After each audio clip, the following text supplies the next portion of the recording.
हम देवकट्टा से आए हैं हम लोग, और हम लोग अपने गांव का जो सोसाइटी है उसे हम लोग चलाना चाहते हैं। इस मामले को लेकर हम कलेक्टर ऑफिस नांदगांव आए हैं।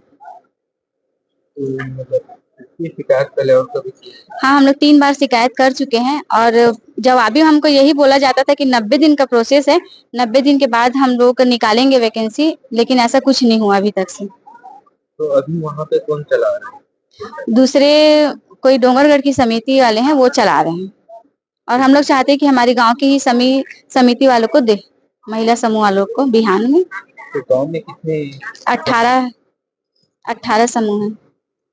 तो अभी आए तो कलेक्टर साहब ने क्या बोला? कल वहाँ एसडीएम आए हुए थे, जो नए अभी डोंगरगढ़ के जो बने हुए हैं, वो मंडे को हम लोग को बुलाए हैं। नाम?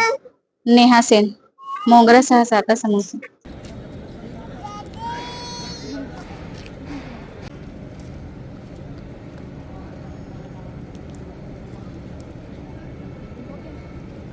खड़ी